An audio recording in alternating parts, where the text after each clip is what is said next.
Se toda coincidência tende a que se entenda e toda lenda quer chegar aqui, a ciência não se aprende, a ciência aprende, a ciência em si.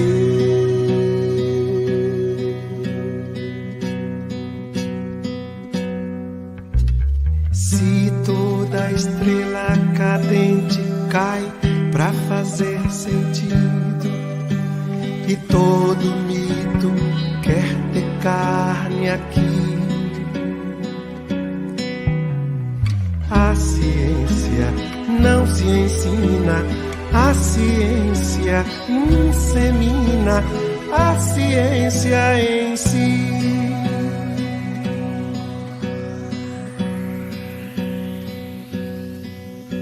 Se o que se pode ver, ouvir, pegar, medir, pesar, do avião a jato ao jabuti,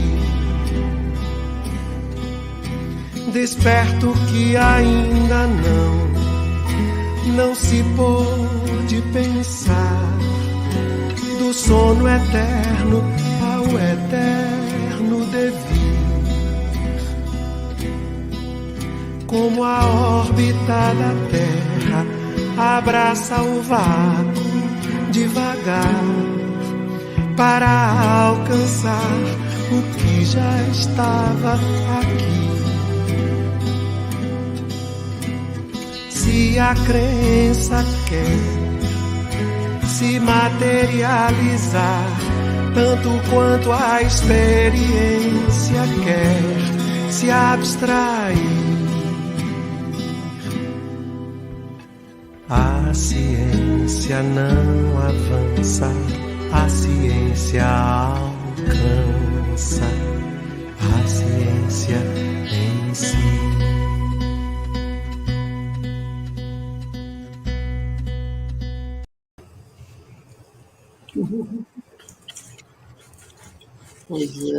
Boa noite.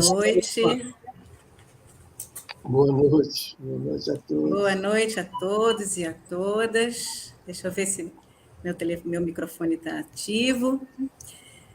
Boa noite. Boa noite. Eu me chamo Tânia Araújo Jorge, eu sou médica e pesquisadora do Instituto Oswaldo Cruz, da Fundação Oswaldo Cruz, e eu estou aqui hoje para mediar essa sessão do Laser Talks Rio, junto com a minha colega Conceição Barbosa Lima, que é física e pesquisadora da Universidade do Estado do Rio de Janeiro. Eu vou pedir à Rita para passar 4 slidezinhos só para situar o nosso público de por que a gente está fazendo esse evento. E nessa... Então, sou eu e Ana Conceição, em outras versões. Então, eu sou da Fiocruz e ela é da UERJ. Nós duas somos docentes da pós-graduação em Ensino em Biociências e Saúde da Fiocruz, que é uma pós-graduação que tem uma linha de pesquisa em ciência e arte, e nós duas desenvolvemos essa linha de pesquisa. No próximo slide, a gente vai falar um minutinho sobre o Laser Talks Rio, que é um programa de eventos, né, que tem o objetivo de refletir sobre a potência dessa relação entre ciência e arte, especialmente nesses tempos desafiadores que a gente está vivendo, quando a ciência e a cultura estão passando por momentos de muita resistência e de resiliência para continuar ativas, né? As duas de mão dadas. E no próximo slide, a gente vai explicar um pouquinho o que é essa sigla, laser, esse acrônimo, que significa Leonardo Art Science Evening Rendezvous, Leonardo em homenagem a Leonardo da Vinci. Esse é um programa internacional organizado pela revista Leonardo, que é publicada mensalmente pela Sociedade Internacional de Arte, Ciência e Tecnologia. No próximo slide, a gente vai mostrar que esse programa ele acontece em mais de 30 cidades pelo mundo afora, né? E eles são programas noturnos, daí o Evening, né? A Fiocruz organiza esse Laser Rio no Rio de Janeiro desde 2018, antes era presencial. E depois da pandemia, os encontros laser passaram a ser nas redes sociais e em streaming ao vivo.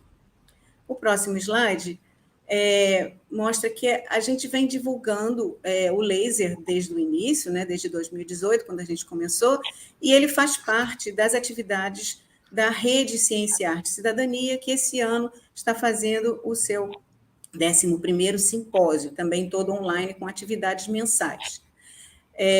Essa Rede Ciência, Arte e Cidadania passou a ser objeto da pesquisa de uma doutoranda que eu oriento, a Rita Rocha, que está aqui nos bastidores fazendo essa transmissão. E o próximo slide mostra o nosso cartazinho de hoje, que traz os nossos 2 convidados VIPs da noite, né? Cada mês a gente tem convidados VIPs diferentes. E eu vou pedir, então, para a Rita desligar os slides e eu vou apresentar, basicamente, a dinâmica que a gente vai ter e introduzir o nosso querido Gilberto Gil. Eu vou fazer, primeiro, uma apresentação rápida do Gil, que ele vai me desculpar de eu fazer essa apresentação, porque ele dispensaria apresentações, né? Ele não veio cantar, ele veio debater com a gente, então não se... e ele vai falar por 15 minutos, depois eu vou dar a palavra para a Conceição, que vai apresentar o Elaiel, nosso físico, que vai falar também por 15 minutos, e depois a gente vai fazer 3 séries de perguntas de 5 minutos cada uma, e totalizando 15 minutos também só das primeiras perguntas, uma para o Gil, uma para o Elaiel e outra do nosso público. Depois a gente tem mais 10 minutos finais e acabou-se que era doce. A gente já vai ter um encerramento da nossa live, do nosso debate do Laser Talks, né? As perguntas que não forem respondidas por falta de tempo, a gente vai tentar deixar, então, mais tarde na descrição do vídeo. E quem quiser algum tipo de certificado, se inscreva na lista que a gente vai distribuir no chat do YouTube. As pessoas só estão tendo acesso a essa live através do YouTube, da Rede Ciência, Arte e Cidadania, que é um canal do nosso programa. E também nesse chat vocês podem fazer as perguntas que a gente vai estar depois direcionando aos nossos convidados. O Gil, então, é essa doçura de pessoa que aceitou o nosso convite. Ele tem um papel fundamental no processo constante de modernização da música popular brasileira.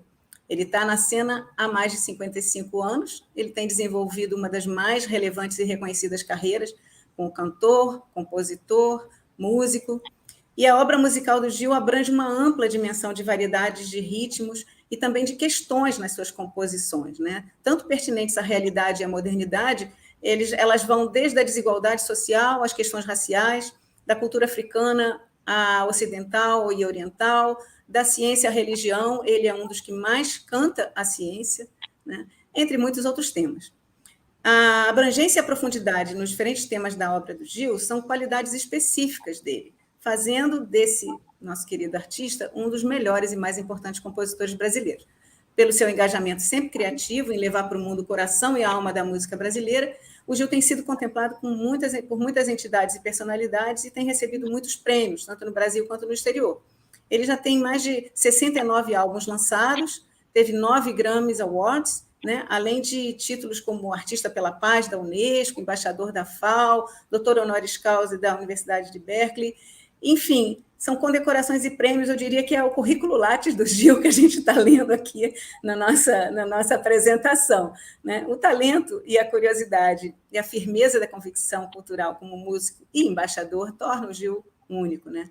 Ele já esteve conosco na Fiocruz em muitas oportunidades, mas no Laser Rio é a primeira vez. Espero que de muitas que ele possa querer vir. Ele pode vir quando ele quiser.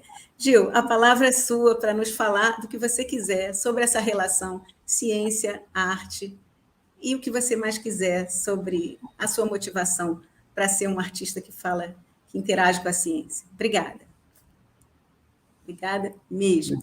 Obrigado, professora Tânia. Obrigado a todos que estão aqui, todos que estão lá nas pontas da comunicação estabelecida através desse tremular hertziano, das ondas hertzianas e tantas outras formas de ondas, enfim, que vão sendo descobertas pela ciência e que vão sendo incorporadas a esse campo das técnicas, da tecnologia que nos permite, enfim, expandir cada vez mais as formas de comunicação entre todos nós. Obrigado a todos vocês. Enfim, a minha presença aqui se deve ao fato, como Tânia estava ressaltando aí, de que o interesse pelo conhecimento, pela ciência, pela tecnologia, as formas aplicadas da ciência, pelos resultados vários que a sociedade humana, enfim, tem conseguido na exploração desse campo, desses campos do conhecimento enfim, o mundo da teoria.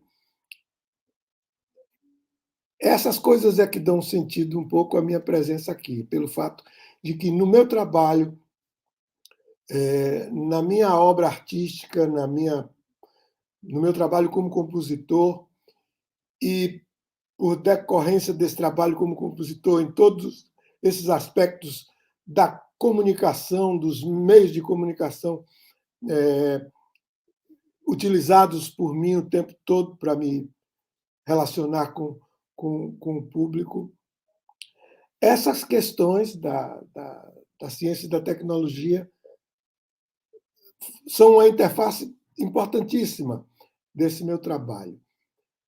Tânia me perguntou, me sugeriu também que, em algum momento da vida, isso apareceu no meu campo de visão. E esse interesse profundo que eu acabei tendo pelo conhecimento científico, pelo desdobramento técnico do conhecimento científico, é uma coisa que vem desde a infância. Desde muito cedo, eu me tornei um curioso em relação a todas essas coisas que, enfim, encaminham sempre o ser humano para essa constante busca curiosa em relação ao que é a natureza, a como nos relacionamos com a natureza, em que medida fazemos parte dessa natureza, enfim, em que medida podemos utilizar o nosso diálogo com a natureza, a nossa capacidade de mexer com a natureza, eu diria manipular, até um termo que não me parece muito adequado, porque não é só de manipulação do ambiente natural que se nutre as relações do homem com a natureza. A relação do homem com a natureza vai muito além disso. Mas, enfim, é desse campo todo de interesses pela relação entre homem e natureza e os desdobramentos da técnica, da ciência e da técnica em relação a isso, que vem a minha curiosidade desde a infância em relação a muitas dessas questões. Eu me lembro, por exemplo, muito bem, na época da Segunda Guerra Mundial, eu tinha 2 para 3 anos de idade, e meu pai recebia lá na pequenina cidade do interior da Bahia, recebia algumas revistas, enfim, que tratavam da guerra, enfim, daquele momento difícil, terrível, porque passava a humanidade, das mobilizações variadas em vários locais do mundo, em várias nações, em vários lugares do mundo, se fazia essas mobilizações no sentido de prover os meios de continuar, de fazer aquela guerra, uns no ataque, outros na defesa, e etc. E nesse jogo de ataques e defesas, enfim, as armas eram uma coisa muito presente naquilo tudo. E eu me lembro que nessas revistas sobre a guerra que meu pai recebia e colecionava, foi colecionando ali ao longo daqueles anos, eram muito frequentes as imagens, as fotografias dos tanques de guerra, dos cruzadores, dos aviões, das máquinas destruidoras, como as as metralhadoras e etc., etc., os foguetes que já começavam também a cruzar os céus naquele final da guerra. Enfim, tudo isso me chamava muita atenção. Como criança curiosa ali, interrogativa em relação àquilo tudo, eu pensava no, enfim, como são essas armas. Enfim, a gente começava a ter um entendimento de que aquelas coisas todas eram feitas exatamente para o jogo no teatro da vida, o jogo entre o ataque e a defesa, a luta entre os países, entre os povos, entre, enfim, as nações, aquela coisa toda. E eu pensava curioso como aquelas armas eram feitas, como elas eram obtidas, enfim, de que elementos enigmáticos do conhecimento elas surgiam, como é que os homens, enfim, inventavam aquelas coisas, aqueles grandes corpos metálicos, muitas vezes como os tanques, os cruzadores, os destroyers, e etc., como aquilo tudo vinha a existir, como aquilo tudo vinha, só sobrava do mar da existência para, enfim, para o campo da visibilidade, da tangibilidade, como é que a gente poderia, como é que a gente conseguia fazer com que aquelas coisas existissem. E logo ali, no início da minha vida também, começaram a surgir os aspectos da existência do conhecimento, da existência da ciência. Tomar conhecimento das coisas e utilizar esse conhecimento para, enfim, criar coisas. Então, essa ideia da criação técnica, científica e do consequente desdobramento técnico, isso veio logo ali na infância. Eu fiquei muito curioso. E isso foi me acompanhando ao longo da vida. Na adolescência também, já na vida adulta, já depois de me tornar um artista, de me tornar um manipulador dos sons e das palavras para criar canções. E esse interesse pela ciência, pelo conhecimento, pela tecnologia, continuou a me habitar. Muitos de vocês, todos que estão aqui, devem se lembrar, por exemplo, de uma canção minha como Lunik 9, que foi uma canção que eu fiz para celebrar a chegada do homem à Lua, o primeiro artefato humano que alcançava o nosso satélite, enfim. E eu fiz ali uma canção tratando dessa questão, tratando das grandes interrogações que uma conquista como aquela, enfim, trazia para nós. Enfim. E aí, ao longo do meu trabalho, ao longo da minha vida artística, sempre, em vários momentos, essas questões da técnica, da ciência, enfim, do conhecimento, foram povoando as minhas canções. Vocês conhecem, muitos de vocês também conhecem, por exemplo, uma canção que eu fiz quando estava preso, uma canção chamada Cérebro Eletrônico, que tratava exatamente desse trabalho, enfim, essa criação humana que é o computador, enfim, o advento do computador, o advento da computação e toda a decorrência disso em relação à nossa vida. Muitos de vocês conhecem um trabalho mais recente chamado Quanta, um álbum, um disco inteiro, onde eu trouxe à tona questões relativas a essas novas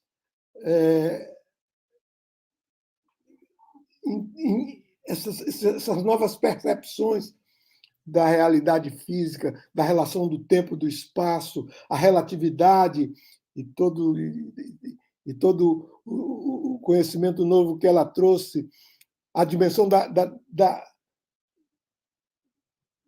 física quântica, esse aspecto extraordinariamente revolucionário em relação a essa nossa capacidade de entendimento da natureza, os novos enigmas que foram se sobrepondo, as novas camadas de interrogação que foram se sobrepondo nessa. Quanto mais a gente sabe, quanto mais a gente conquista, quanto mais a gente inventa, mais mistério vai se sobrepondo.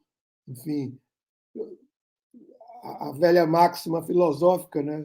Eu sei que não sei, não é? Quanto mais a gente sabe, menos a gente consegue unificar, totalizar esse saber, esse conhecimento, essa ideia do deslocamento permanente, da sucessão permanente, da consciência que apreende o saber as coisas, enfim, e esse saber se desloca para novas interrogações, para novos mistérios, esse horizonte que nunca é alcançado definitivamente, esse porto a que nunca chegamos nessa grande viagem dos descobrimentos, essa sucessão permanente dos descobrimentos. Então, tudo isso sempre povoou o meu trabalho, sempre foi um dado presente na minha consciência, no modo de trabalhar da minha consciência, no modo de verbalizar, enfim, a minha pequena capacidade de compreensão de todo esse campo fenomenológico das relações do homem com o conhecimento, com a ciência, com a técnica. Enfim, eu acho que é tudo isso que eu estou descrevendo aqui um pouco apressadamente e resumidamente. Eu acho que é tudo isso que faz com que se justifique um pouco essa presença de alguém como eu aqui, nesse contexto, nesse trabalho interessantíssimo que fazem tantas dessas pessoas, tantos desses técnicos, desses cientistas, desses professores, desses sábios em conhecimento que estão reunidos aqui, e desse público, enfim, esse público, entre aspas, leigo, que nos cerca agora, enfim, que nos dá agora o prazer dessa conversa e desse diálogo. Enfim, é por causa disso, é por causa de um interesse nascido lá, brotado lá na primeira infância, nos primeiros tempos, enfim, essas grandes interrogações sobre as descobertas, os mistérios das invenções, por que o homem inventa as coisas, por que o homem inventa as máquinas, por que o homem compreende nas máquinas essa capacidade de estendê-los, enfim, a roda como extensão dos pés, enfim, o computador como extensão da mente, e o avião como extensão das asas dos pássaros, e assim por diante. Então, todo esse mundo é um mundo que me atravessa desde a infância, enfim, através de todas as idades, através dessa idade a que cheguei agora, já beirando os 80 anos, e ainda bastante interessado, cada vez mais interessado, enfim, nessas coisas todas. O livro sobre a singularidade do rei Kurzweil, o livro sobre a física futura do Michio Kaku, o livro sobre biocentrismo, do Robert Lanza, as narrativas bem-humoradas do Richard Feynman, o grande físico, matemático físico, um dos inventores, partícipes da invenção da bomba atômica e etc. Então, essas coisas continuam me interessando, eu diria que cada vez mais. E é um pouco para dar esse testemunho desse interesse, que eu sei que é um interesse compartilhado por tantos de vocês que estão aqui conosco agora e tantos outros que não estão conosco. Enfim, sei que nós compartilhamos esse interesse. É um dado fundamental da condição humana, da consciência humana, esse desejo, esse impulso de progredir, esse impulso de se jogar nos abismos do conhecimento. Toda vez que nos jogamos no abismo do conhecer, na interrogação do conhecer, temos a fé, acreditamos que as asas surgem em nós e nós podemos voar. Nunca necessariamente nos despedaçarmos no fundo do abismo, mas, ao contrário, através das asas do conhecimento, poder criar os sobrevoos sobre todos esses abismos que vão se sucedendo na vida humana. Enfim. É maravilhoso você falar da ciência para a gente com a poesia. A sua fala é poesia. Obrigada. Tem um monte de perguntas aqui para você e eu vou passar a palavra para a Conceição para ela apresentar o nosso físico presente. Acho que tem mais físicos na plateia do que não físicos, porque vocês dois estão atraindo muitos físicos. Então, Conceição, a palavra é sua, apresenta o Elael e o debate está aberto. Tá, obrigada, Tânia. Bom, eu há algum tempo apresentei um físico que falava grego. Hoje eu apresento um físico que fala árabe. José Elael Neto, descendente de árabes, pesquisador titular do Centro Brasileiro de Pesquisas Físicas, trabalha com astrofísica, cosmologia e estruturas fundamentais. Seria um físico como outro qualquer que tem no CBPF, né? Doutor, fala inglês, fala francês, aquele negócio todo, faz conta, enfim. Só que ele não é um físico como outro qualquer, porque ele só veio fazer a física depois de ter aprendido violino, para conquistar a sua disciplina de estudar. E no violino ele fez parte de orquestras em Niterói, se eu não me engano. E, além desse diferencial, o professor Elael, ele se preocupa com o ensino, com a educação, de uma forma atuante. Ele foi cofundador de um curso pré-universitário que começou em Petrópolis, atualmente está no CBPF aos sábados, em que os jovens que estão lá agem ativamente. Eles não estudam só aquelas disciplinas que existem no ensino médio, não assistem só aulas que vai cair no Enem. Eles aprendem cidadania também. Quer dizer, eles são responsáveis pela organização, pela limpeza, por tudo do curso. E quando chega na metade desse curso, em que eles já estão todos bem aclimatados, eles passam a ser os gerentes do curso. Então, chamam para assembleias tanto os colegas quanto os professores, em comum acordo, eles decidem o caminho que o curso vai tomar. Então, esses meninos e essas meninas, eles, além de aprenderem física, química, matemática, biologia, enfim, as matérias do ensino médio, eles já começam a aprender a ler artigos científicos, coisa que nós, professores de física, pelo menos, tanto ressentimos quanto quando os alunos chegam na universidade, que nunca leram um artigo científico. Então, o professor Elael, é um prazer imenso poder contar com você, e eu dou a palavra para você direto do Diraquistão.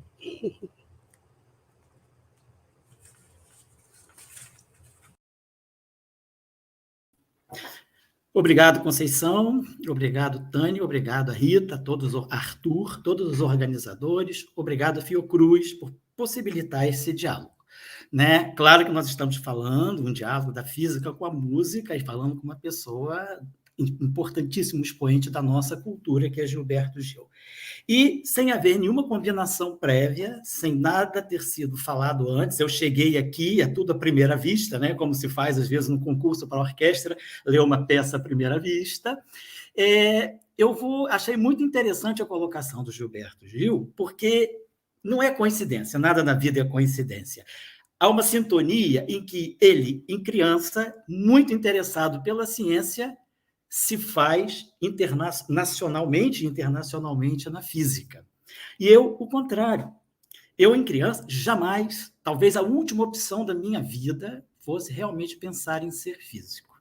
Talvez não, era a última opção. Eu tinha medo da figura do Einstein, porque eu achava que era atingível. Sou do interior também, como Gilberto Gil, de uma cidade chamada Rio Bonito, numa microrregião do estado do Rio, chamado Caminhos da Mata. Cidade pequena.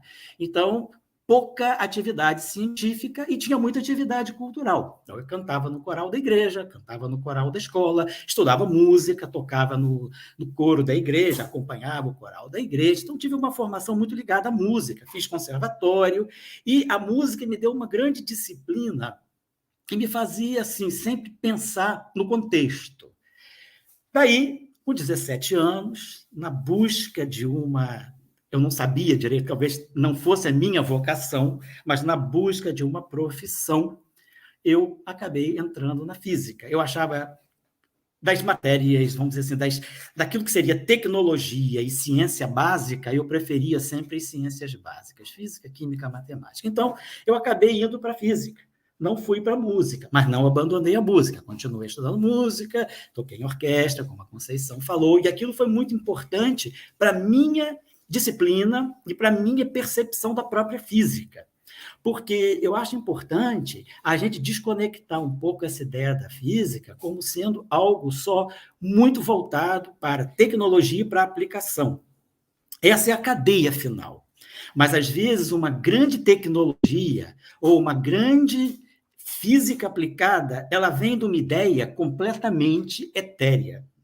A gente tem exemplos muito clássicos. Gilberto Gil falou do disco dele, Quanta, que daqui a pouco eu vou falar como Quanta foi importante do nosso curso em 97 e 98, no nosso curso de pré-vestibular, de pré-ENEM, para comunidades carentes. Mas, assim, eu estou colocando que, quando a mecânica quântica surge, no início, né, em 1925, que é o trabalho seminal do Werner Heisenberg, e logo em seguida, 2 meses depois, o trabalho do Paul Dirac, até eu gostaria de aproveitar a oportunidade para mostrar essa camiseta, essa equação, como o Gilberto Gil canta no Quanta, né? Cântico dos cânticos. Quântico dos quânticos. Essa é a equação que é o quântico dos quânticos. Essa é a equação quântica por excelência, e um dos quânticos, de quem Gilberto Gil falou, que é o Richard Feynman. Feynman se inspirou muito no criador dessa equação, que foi Paul Dirac. Então, eu colocaria o professor Paul Dirac, e a gente carinhosamente chama nosso espacinho no CBPF de República do Diraquistão, e agora eu soube que surgiu na UFRJ o Jurassic Park. Então, esse quântico dos quânticos, Paul Dirac, junto com outros, né, argonautas do universo, do oceano quântico, criaram uma teoria que, naquela época, ninguém imaginava que ia ser responsável, hoje, por cerca de 60% do produto interno bruto dos países mais ricos, que é a mecânica quântica, a física quântica. Então, tudo começa, às vezes, sem a ânsia de uma aplicação, sem a ânsia de se saber para que serve, mas na busca de significado. Ciência também é buscar significado. Para que o Gilberto Gil falou das ondas hertzianas, né, das ondas maxwellianas. Quando Maxwell introduz as equações dele e chega à conclusão de que a luz é um fenômeno eletromagnético em 1865, ele não imaginava que hoje, aqui, nós estamos nos relacionando através das equações e das ondas que ele deduziu matematicamente. Então, a ciência é exploração intelectual sem saber para onde se vai, mas tendo um significado. Eu sei o que isso significa. Eu acho importante a gente colocar isso, porque às vezes fica muito aquela ideia de uma ciência muito positivista. Se não serve, não tem amparo. Não, vamos deixar as pessoas pensarem. Ciência é exploração, é uma visão de mundo também. A física é uma representação do mundo. Será que o mundo, a natureza, é exatamente como a física descreve? Dá certo. Mas será que quando eu viro as costas e paro de medir a natureza, ela se comporta exatamente como eu coloquei no meu papel, como nós colocamos nos nossos artigos? Será que a natureza é tão obediente assim? Então, eu acho que a física é uma representação nossa da realidade, vamos colocar entre aspas, real e da realidade virtual. Nós estamos falando de coisas que nós não sabemos. Né? Nós falávamos, quer dizer, Einstein falou de buracos negros, né? Se falou de buracos negros a partir de 1916, a teoria da relatividade geral de 1915.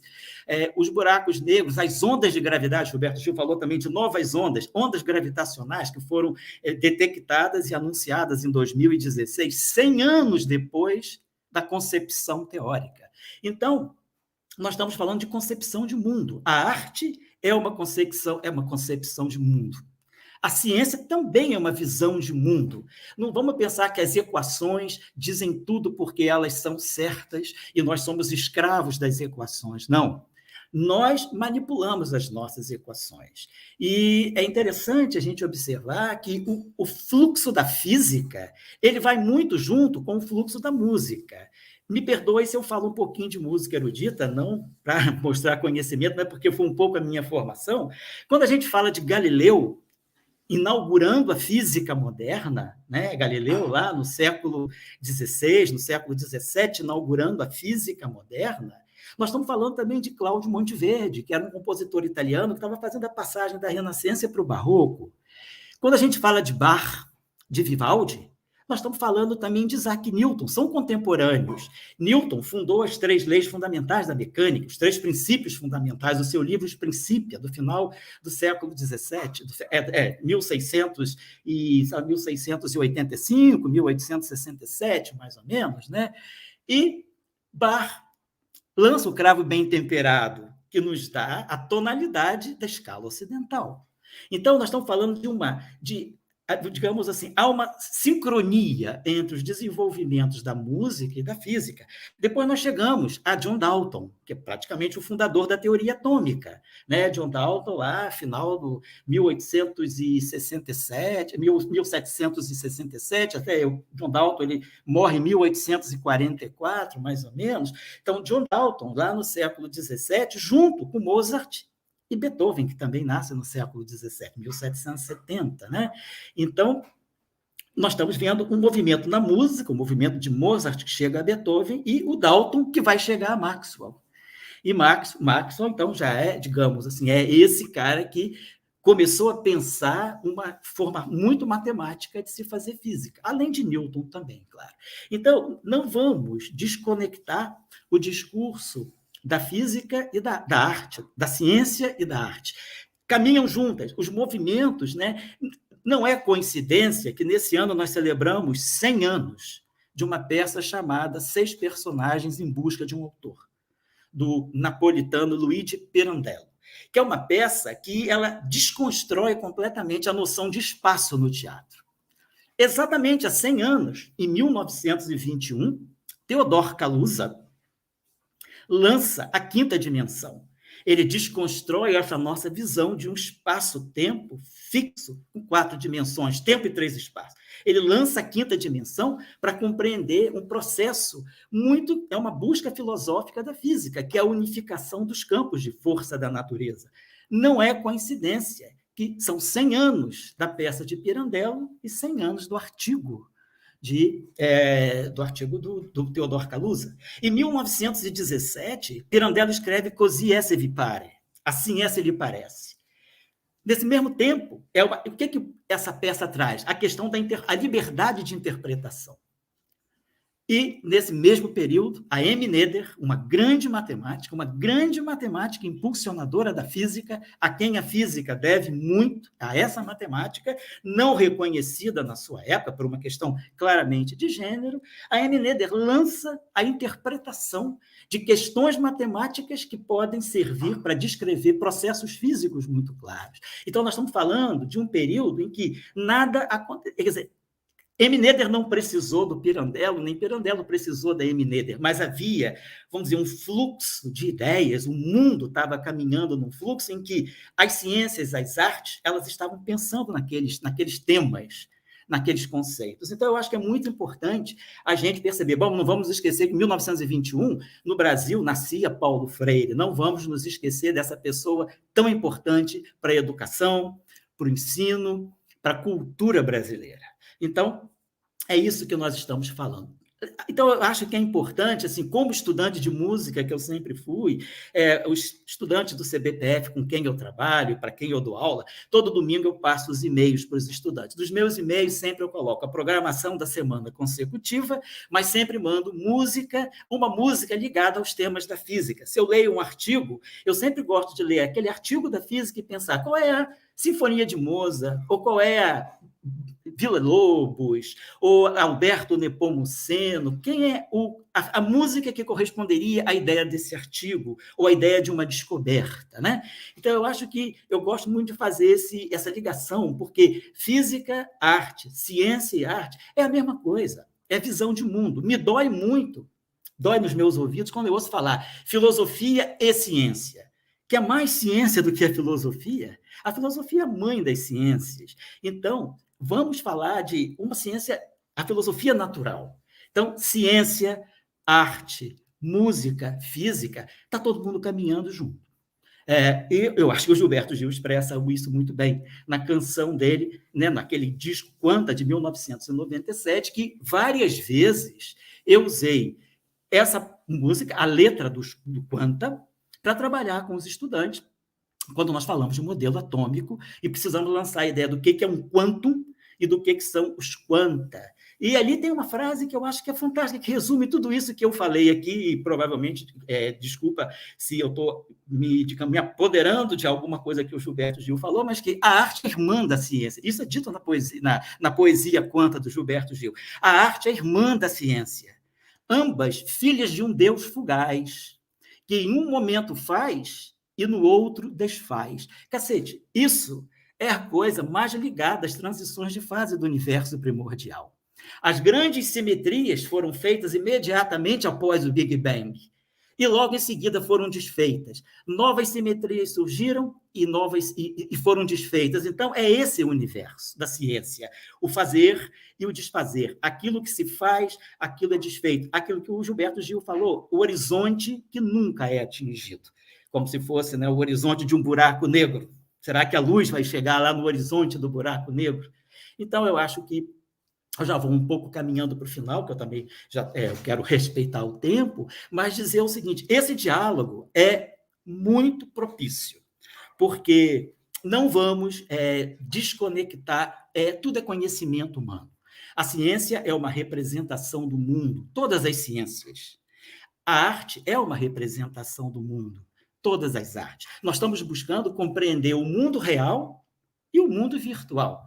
Hoje, o mundo é muito mais virtual do que real. Nós falamos em física de grandezas, de interações, de forças que estão longe da gente poder medir. Então, isso eu acho que é muito importante, é saber que não vamos pensar na física como eu pensava quando eu era criança, aquela coisa chata e difícil, cheia de fórmula para aplicar. Física não é aplicação de fórmula, física é debate de ideias, Toda grande teoria nasce de um pensamento filosófico. Esse pensamento filosófico gera princípios, que são os elementos básicos de uma boa teoria, uma teoria enxuta, com poucos princípios e muitas predições. E depois a matemática entra para fazer esse encaminhamento do pensamento filosófico. Então, para mim, ler um trabalho de física é como ler uma partitura quando eu tocava na orquestra. O nosso maestro sempre contextualizava as músicas, e eu acho que toda teoria em física tem seu contexto. A mecânica quântica surge num contexto muito especial dos anos 20, quando o mundo estava pensando em muitas coisas. A teoria da relatividade, a termodinâmica no século XIX, a teoria eletromagnética e a relatividade geral. Então, eu termino por aqui dizendo que física, como Gilberto Gil já disse, não sou eu que vou dizer, eu vou repetir a frase do Gil: a arte é irmã da ciência, e ambas são filhas de um Deus fugaz.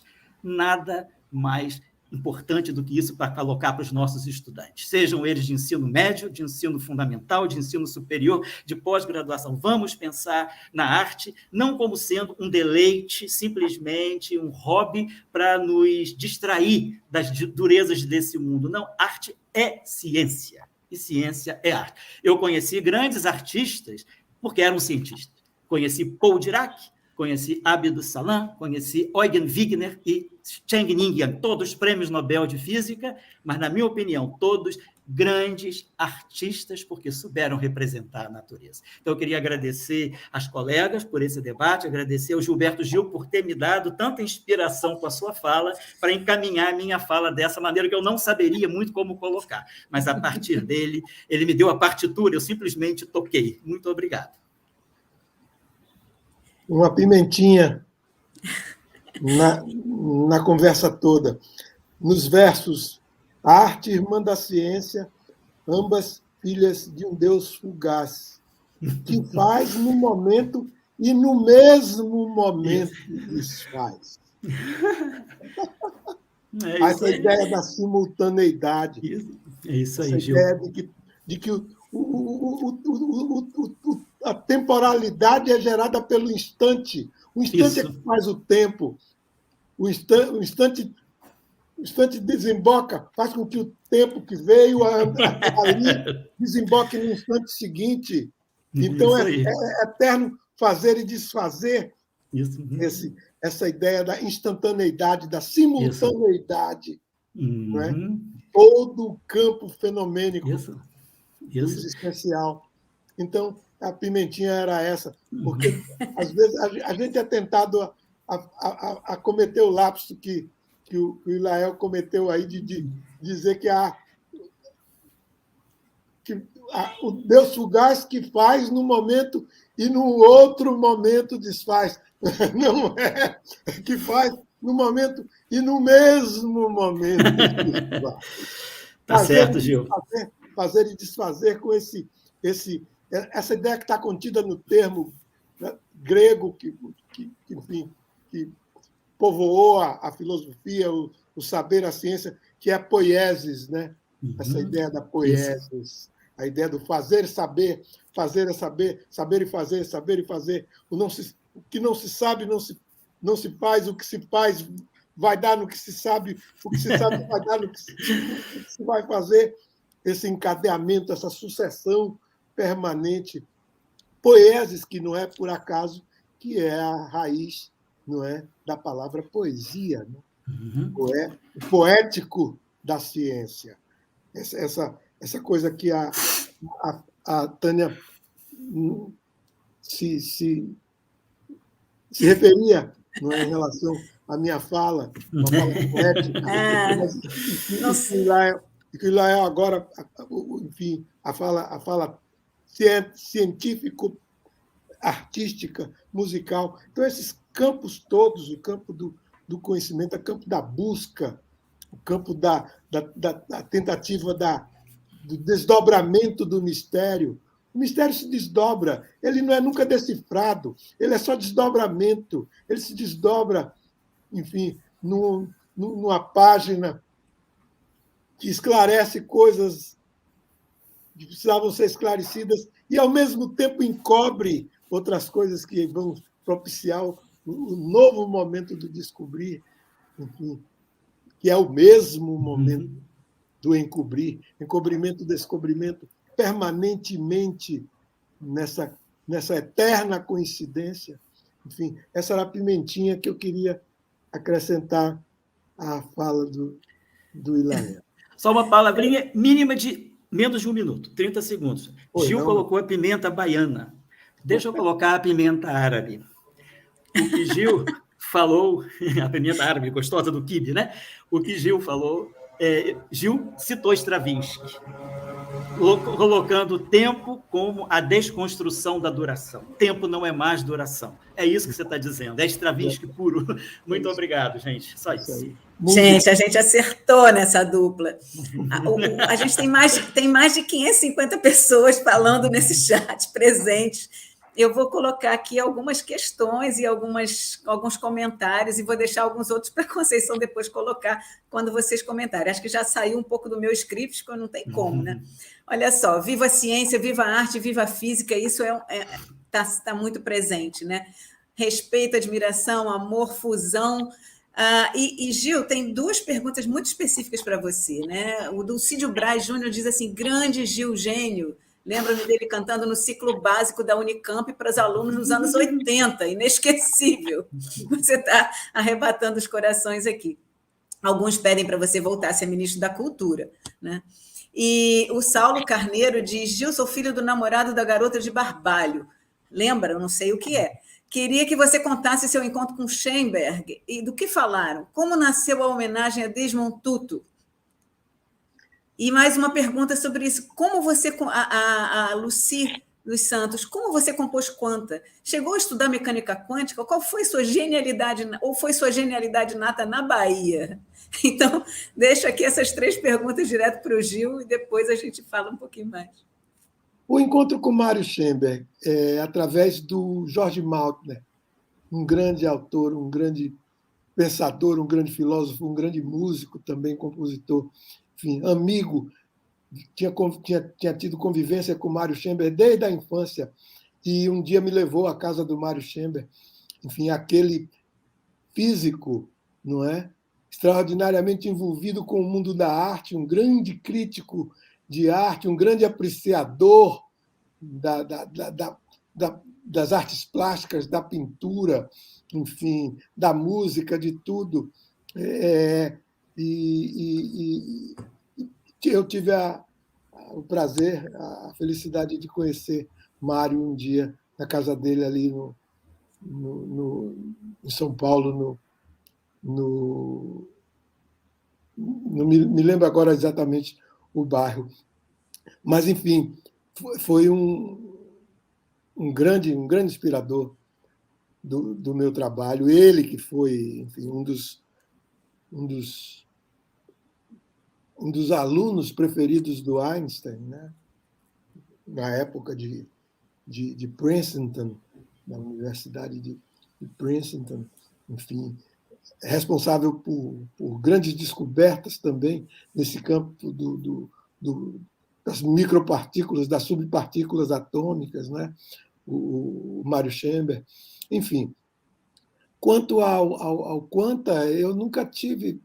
Só agora, nesses últimos tempos, é que eu tenho transformado a minha curiosidade pela física, pela ciência, em pequenos investimentos em estudo, pequenos estudos muito ligeiros, estudos muito passageiros, muito leves, que eu tenho feito agora sobre ciência de um modo geral, e especialmente a ciência quântica, a física quântica, que, enfim, ela é contemporânea de grandes descobertas no campo da psicologia, ela é contemporânea do trabalho de Freud, do trabalho da psicanálise, ela é grande contemporânea desse aprofundamento da mente, dessa capacidade de fragmentação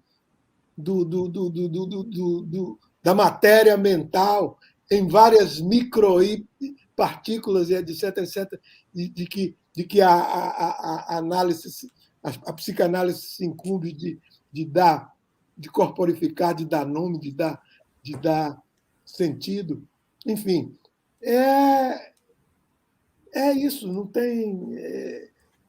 No caso, o Ilael, depois deixou a música para entrar na física, e não é verdade, porque ele ficou na música para incorporar a física, e é exatamente no meu caso, estou na música para incorporar a física também. Ai, que legal. Quer falar do Desmond Tutu? Desmond Tutu? Como nasceu a homenagem do Desmond Tutu? A homenagem foi nesse dia dessa visita ao Mário Schember. Era o momento em que a questão do apartheid, da luta contra o apartheid, se fazia mais forte na África do Sul. Era o momento em que Mandela e todas as grandes lideranças do movimento anti-apartheid se manifestavam de uma forma mais visível para o mundo todo. E então, depois de uma longa conversa de mais de 2 horas, 3 horas, ele e o Mautner, o Mário Schember virou-se para mim e disse: Gil, faça uma música para a África do Sul, sobre a África do Sul, sobre tudo isso, sobre o significado, enfim, dessa luta extraordinária do povo sul-africano. Enfim, e eu fiz Se o rei Zulu já não pode andar nu, salve a batina do Bispo Tutu. E daí levei avante um poema e uma canção. Maravilhoso. Conceição, você tem uma questão para colocar para o Elael? Seu microfone está fechado, Conceição. Opa. Em verdade, a pergunta é para os dois, do Vladimir Soares. Salam Elael, querido, Saravá Gil admirado. A pergunta é para ambos. Trazer amplo público para espaços de discussão tão ricos e diversos como este é uma utopia sem muitas possibilidades hoje? Sugestões. Então, vocês podem responder. É a eterna utopia. É poiesis, de novo, como eu diria. Essa crença de que a consciência humana é instrumento do qual o homem foi dotado para impulsioná-lo nessa busca permanente, nesse alargamento das fronteiras do existir. Então, bem-vinda à utopia sempre. É utopia, é utópico sempre, mas é utópico nesse sentido de que a gente não pode achar que o que ainda não foi conquistado não o será. É isso. O mistério vai se deslocando, mas a gente nunca deixa de persegui-lo, nunca deixa de ir atrás dele, nunca deixa de entrar, como a gente diz nas corridas de Fórmula 1, entrar no vácuo. É o vácuo que nos aproxima do bólido que nos antecede. O bólido sai por aí, vorazmente viajando pelo cosmos, vai deixando os vácuos atrás dele, e nós vamos. Por isso que a gente tem a possibilidade de seguir. A utopia é isso, é o que nos dá condição de continuar seguindo, perseguindo o conhecer, perseguindo o conhecimento, perseguindo o saber. Então, acho que sim. É utopia, sim, querer que, como dizia Oswald de Andrade, né, que todos comam o biscoito fino, não é? Produzido pela grandeza do conhecer e do saber. Mas é isso, a distribuição cada vez maior da riqueza, da riqueza mental, da riqueza existencial. Isso tem que ser dado. Não temos que acreditar que vamos continuar pobres. Não, ao contrário. Enriquecer é sagrado. Elael, você quer comentar? E aí eu já vou pedindo para que já seja a sua fala final, por causa do nosso tempo, e depois eu passo a palavra para o Gil de novo. Não, eu diria o seguinte: perseguir a utopia sempre. E a utopia existe. Quem faz a utopia existir é o professor. O dia que acabarem os professores, a utopia vai morrer. Quem faz a utopia se tornar realidade é o professor, é o artista. O artista trabalha a utopia. Ele nos faz transformar em realidade, ou seja, desconstruir a utopia. A utopia vai existir enquanto nós pensarmos a arte, nós pensarmos a ciência e nós pensarmos o compartilhamento do conhecimento, que é o que o Brasil precisa. Eu vou aproveitar esse momentinho só para colocar. Nós estamos vivendo um momento, como a gente falou já, ministro, difícil no Brasil, em que o Estado está atacando a nação. A nação é a cultura, a nação são as diversidades étnicas e culturais. E a gente vê um Estado tentando aniquilar a nação. Então, o único quem pode impedir esse processo é o artista, não é o exército. É o artista, é o professor, é o pesquisador, é quem ama o conhecimento. O conhecimento tem que ser compartilhado. Então, é por isso que eu estou colocando que eu sempre acho que muitas vezes a gente apresenta alguma coisa, isso é utopia.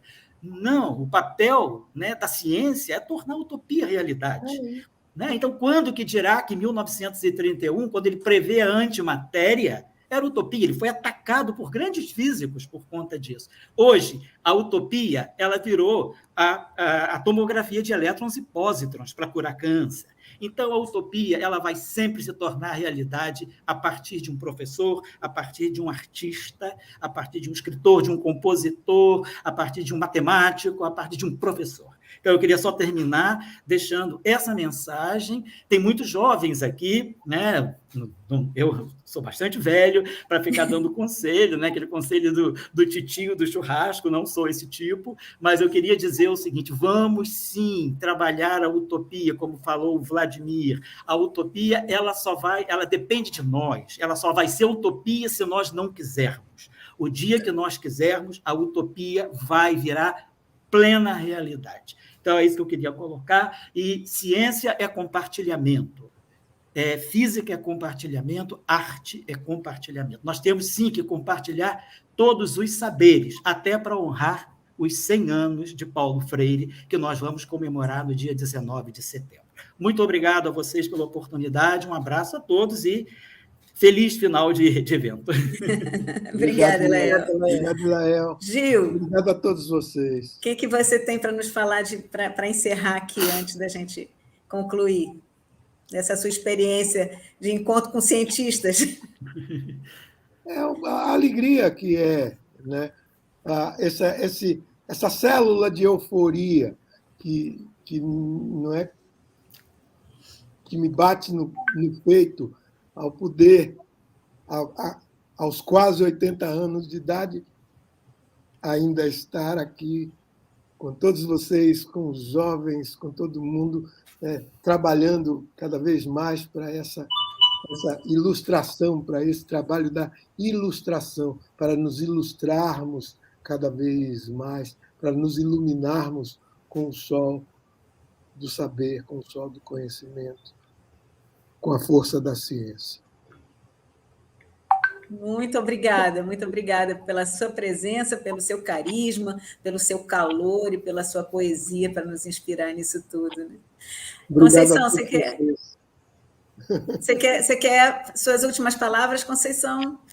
Eu só tenho a agradecer, quer dizer, eu já tive um contato com o Gil, quando a gente o entrevistou, do trabalho do Arthur, que está fazendo um trabalho de pós-doc apoiado no trabalho do Gil, e com o Elael a gente tem uma relação bem mais próxima, né?